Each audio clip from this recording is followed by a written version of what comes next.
Why are Japanese motorcycle dealers practically giving bikes away? Something's gone wrong, and it's not just about bad sales. From beginner cruisers to high-end baggers, these models are being dumped. Are they unreliable, outdated, or just misunderstood? Stick around because the final bike on this list will blow your mind. Number 14. Yamaha Vstar 650. This model was pitched as the perfect gateway into cruiser riding, a bike so approachable that even complete beginners could slide into the saddle with confidence. Its low plush seat and classic Yamaha Star lines promise the ease of a morning coffee cruise.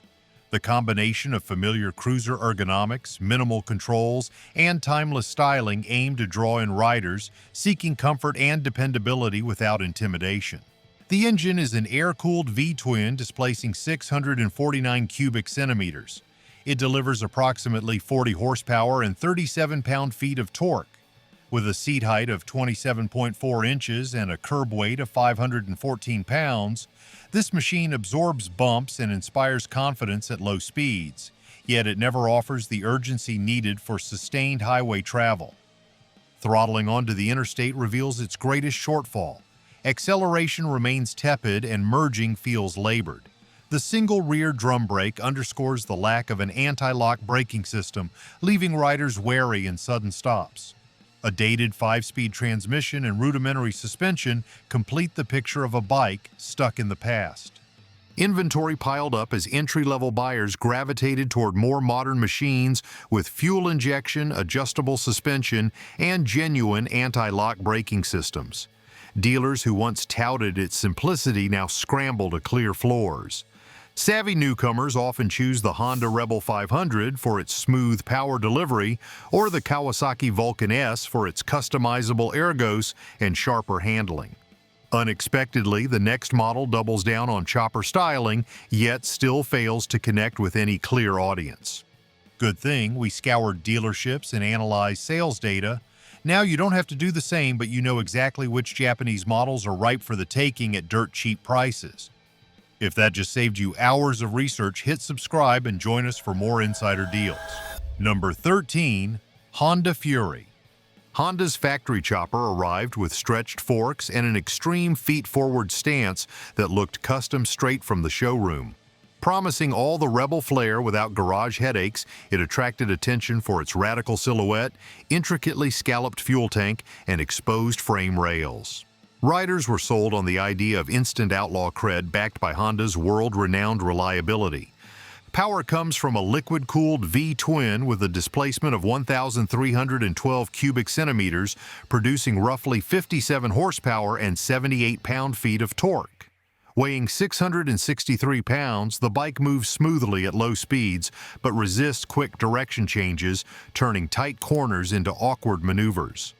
On back roads, the Fury's long wheelbase and high handlebars punish the lower back and diminish rider feedback. Cornering clearance is minimal, and without an anti-lock braking system, emergency stops feel uncertain. The suspension setup prioritizes looks over comfort, leaving riders jostled on anything less than pristine pavement. Initial demand evaporated as many who flocked to showrooms quickly reconsidered. Deep rebates failed to stem unsold inventory, and dealers reported units sitting for months. By comparison, the Yamaha Bolt offers a comfortable mid-control layout and smoother power, while the Harley-Davidson Sportster 52 delivers authentic cruiser character supported by a robust aftermarket. Surprisingly, chopper aesthetics alone proved insufficient to sustain interest, leading directly into our next example of misplaced ambition.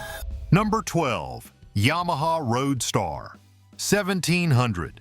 Introduced as Yamaha's answer to heavyweight American cruisers, this model combined classic 4-inch over forks, a sculpted teardrop tank, and a broad rear fender to invoke mid-20th century style.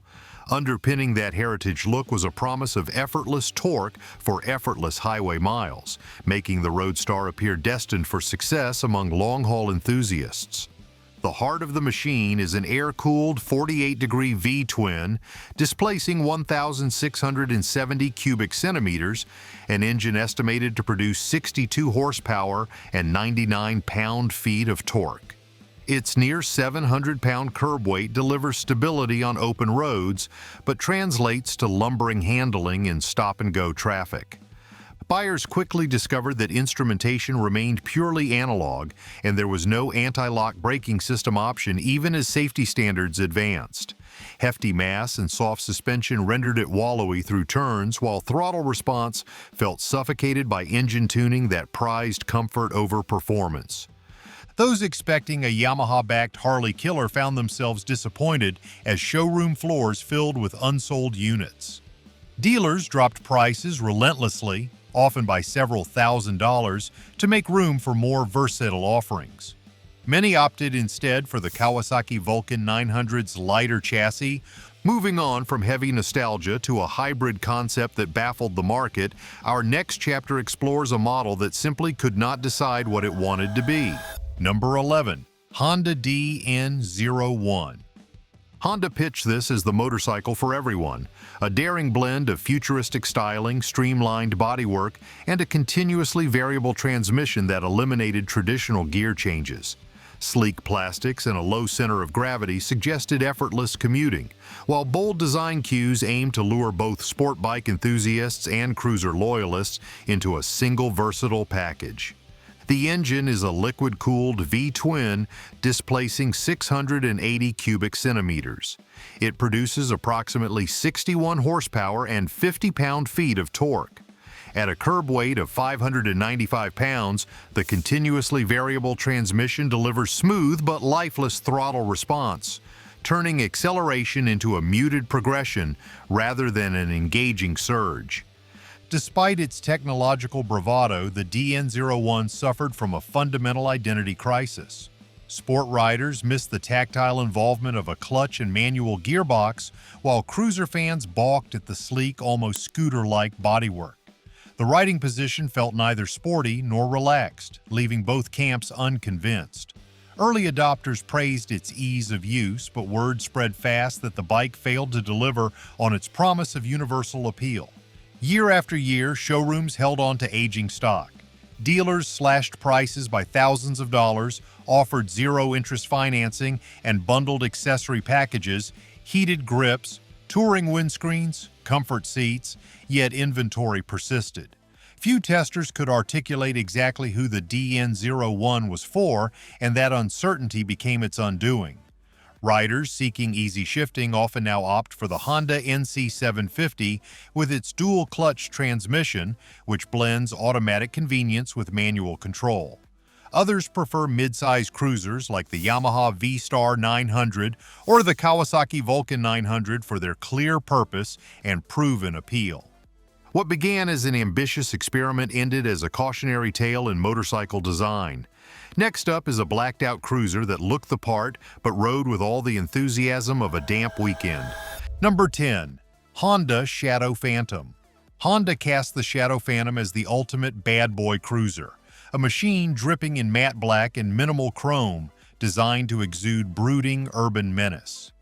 It promised classic cruiser ergonomics, low seat height, forward-set foot controls, and a relaxed handlebar sweep, all wrapped in a stealthy contemporary package that suggested attitude without excess gloss. The engine is a liquid-cooled V-twin of 745 cubic centimeters, producing approximately 44 horsepower and 47 pound-feet of torque. At a curb weight of 549 pounds, its relaxed riding posture feels inviting on short runs, yet its performance falters once speeds climb above touring pace. Underwhelming throttle response and a single rear drum brake betray the Shadow Phantom's entry-level roots. Suspension travel is limited, causing harsh feedback on uneven surfaces. More modern mid-size cruisers deliver firmer damping, better cornering clearance, and superior braking, leaving the Phantom feeling dated by comparison. Dealerships resorted to deep discounts and zero-interest deals, hoping to entice riders into the stealthy silhouette.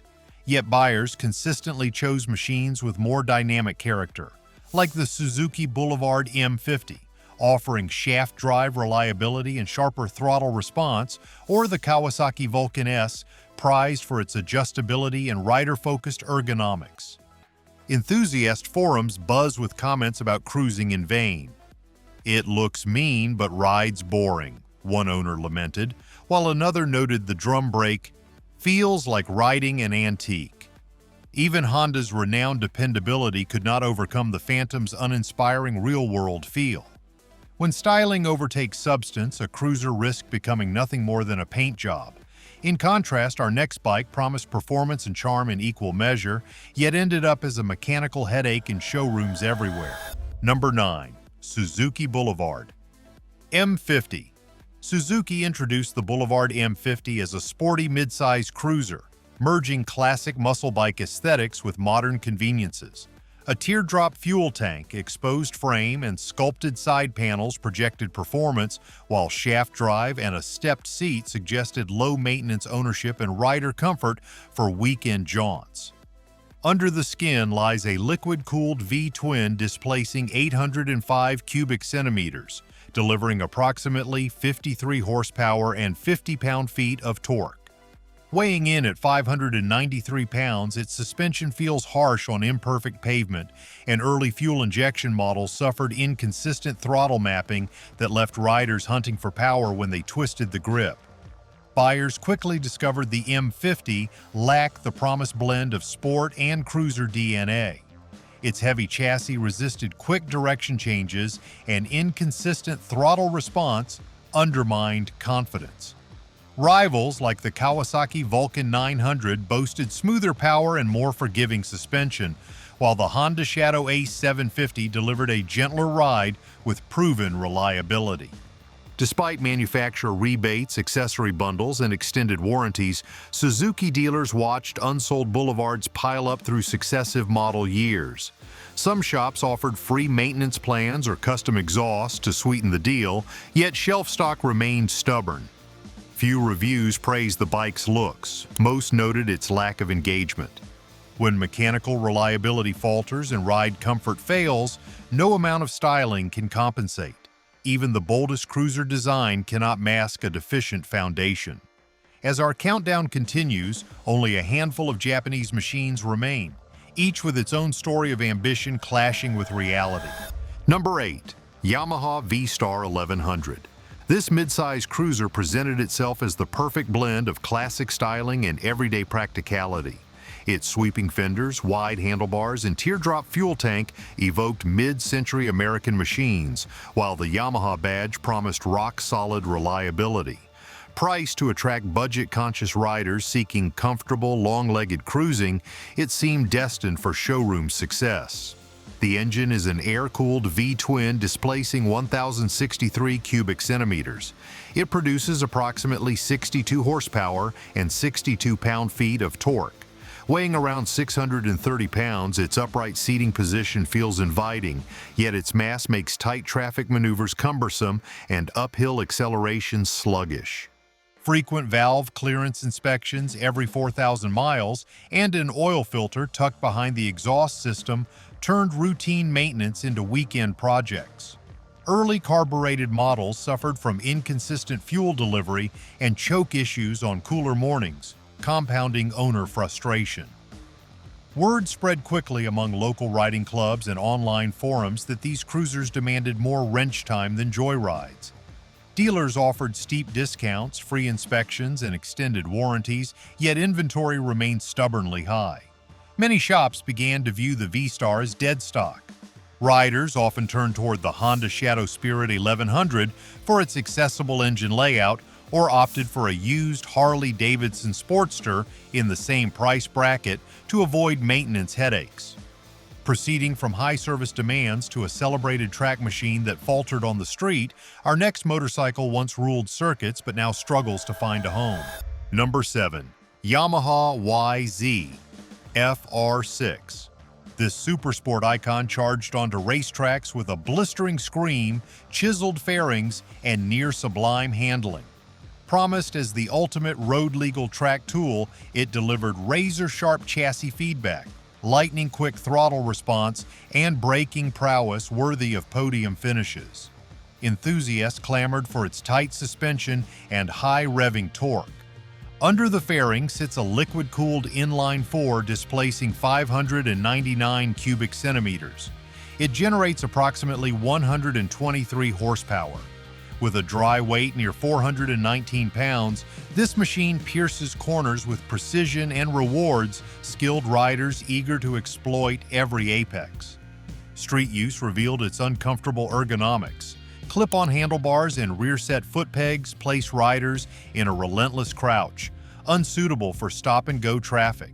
Lack of wind protection on highways leaves heads buffeted, and the absence of engine braking control options jars those expecting modern rider aids. Following stricter emission rules, production ceased in 2021, leaving dealers saddled with leftover models. Massive price cuts and zero-interest plans enticed few buyers, as many felt the bike remained too specialized for everyday use. Motorcyclists seeking a more street-friendly supersport gravitated toward the Yamaha YZFR6, which trades raw power for a parallel twin ease of use, or the Kawasaki Ninja 650 for a gentler yet capable ride.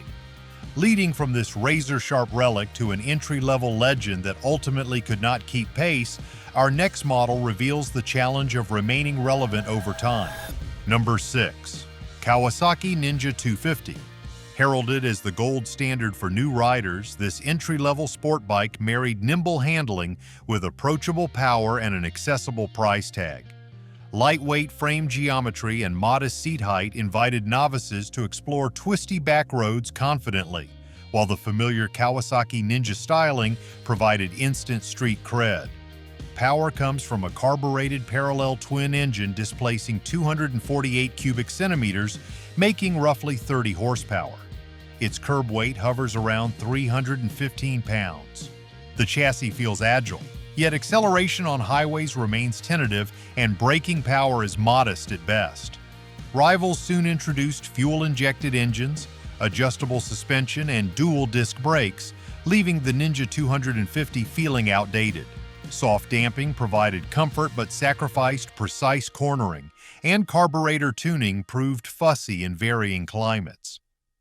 When Kawasaki launched the Ninja 300 and later the Ninja 400, demand for the older 250 evaporated. Dealers cleared lots with rock-bottom pricing, helmet and gear bundles, and guaranteed trade-in values, yet many units lingered unsold well into subsequent model years. Prospective riders migrated to the more powerful Ninja 400 or the Yamaha R3, both offering modern fuel injection, stronger performance, and broader aftermarket support. Transitioning from one-off beginner charms to hyperbike excess, our next countdown entry examines a machine so powerful that it outgrew its market. Number 5. Suzuki Hayabusa. The Hayabusa stormed onto the scene as a hyperbike legend, setting production speed records and redefining expectations for two-wheeled performance. Its aerodynamic fairings, carefully sculpted to slice through wind at over 180 miles per hour, and low-slung profile signaled one mission: velocity.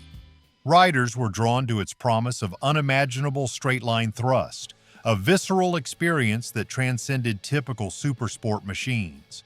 During its peak, dealers once displayed rows of these speed demons with pride, certain they would be showroom icons for years to come. The engine is a liquid-cooled inline-4 displacing 1,340 cubic centimeters.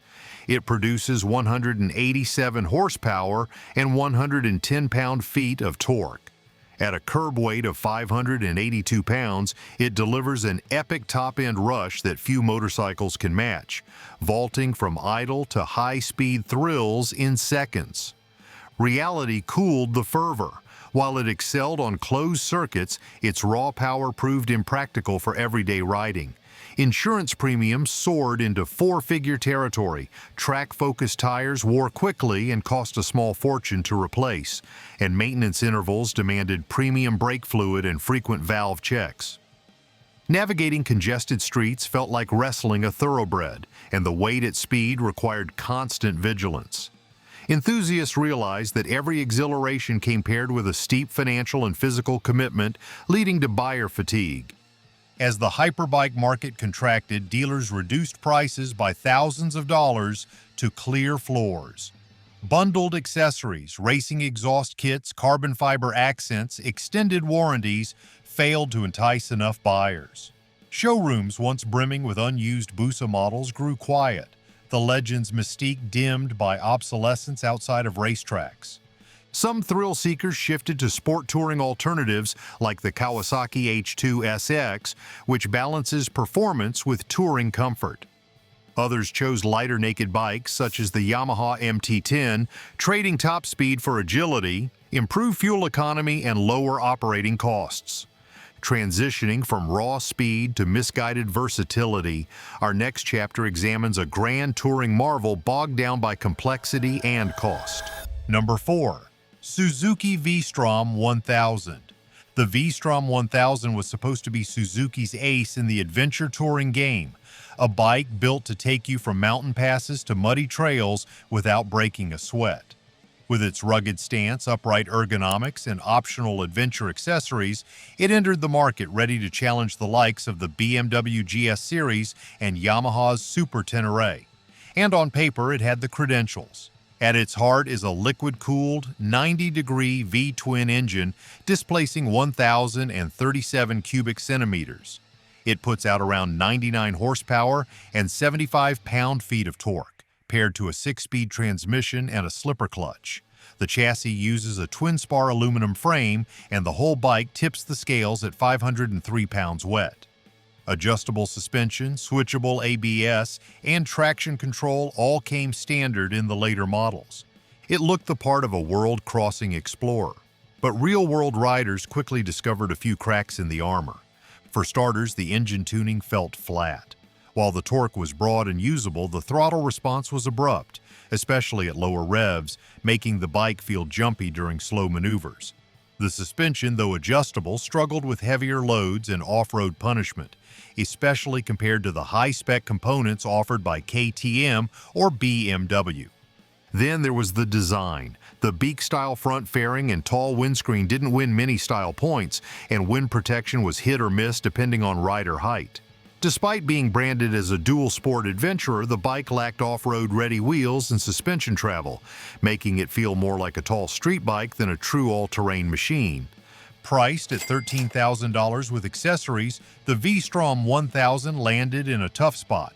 Costlier than midweight options like the Vstrom 650 or Honda NC 750X, yet not quite premium enough to draw buyers away from established high-end ADV models. Riders seeking serious adventure capability gravitated toward the Africa Twin, while road-biased travelers leaned into lighter, more nimble tourers. As a result, Suzuki dealerships were stuck.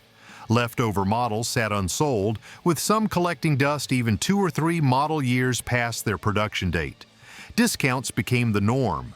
Dealers offered thousands off plus factory panniers or GPS bundles to lure buyers. Financing promotions, trade-in bonuses, and aggressive test ride campaigns followed, but many units still remained on showroom floors, outshined by more focused machines on both sides of the market. It tried to be a jack of all trades, but in a segment where precision matters, the Vstrom 1000 ended up without a real place. Neither refined enough for tourers nor rugged enough for hardcore adventurers, it's now a forgotten face in an overcrowded category. Leaving behind this example of luxury excess, our countdown turns to a machine that promised track prowess and street manners, but left dealers stuck between sport bike legend and commuter compromise. Number 3. Suzuki GSXS750. Suzuki aimed to bring GSXR DNA to everyday roads, a naked sport bike that combines stripped-down aesthetics with functional comfort. Exposed engine components, minimal bodywork, and a muscular stance signaled fun and versatility. Suzuki marketed it as an ideal commuter companion on weekdays and a spirited canyon runner on weekends, creating expectations of balanced performance and everyday usability. The engine is a liquid-cooled inline-4 displacing 749 cubic centimeters. It generates 98 horsepower and 58 pound-feet of torque. Weighing approximately 462 pounds, it offers predictable throttle response and stable handling. A relaxed riding posture eases long journeys, while adjustable suspension allows moderate tuning for varied road conditions. However, the GSXS750 struggled to stand out in a crowded field. Generic styling blended into cityscapes, and its basic suspension lacked the feedback of its sportier siblings. Absence of rider aids such as traction control, adjustable ride modes, or quick shifter options put it behind competitors. Enthusiasts found its performance respectable but uninspiring, and daily commuters craved more comfort features and wind protection to ward off highway buffeting. Kawasaki's Z900 and Yamaha's MT-09 consistently outsold the Suzuki, leveraging aggressive pricing, modern electronics, and bold design. Suzuki dealers responded with discount promotions, demo events, and accessory bundles, tank pads, frame sliders, upgraded seats, yet clearance remained slow and showroom floors bore witness to unsold stock. Many riders migrated to the Yamaha MT-07 for its parallel twin torque and accessible ergonomics, or the Kawasaki Z650 for its sharper styling, advanced braking systems, and stronger aftermarket support. Drawing a line from this uninspired street fighter, our countdown now approaches its climax, featuring cruisers whose attempts at versatility proved equally perplexing and ultimately undersold. Number 2. Honda CTX700. Branded as an urban-friendly cruiser, the Honda CTX700 combined unconventional angular styling with a relaxed, feet-forward riding posture and an optional dual-clutch transmission, promising seamless, shift-free operation. Broad, swept-back handlebars and a stepped two-piece seat aim to deliver commuter comfort through morning traffic and confident stability on suburban boulevards. Designers envisioned a motorcycle equally at home, weaving between city blocks or gliding across state highways without the fuss of frequent gear changes.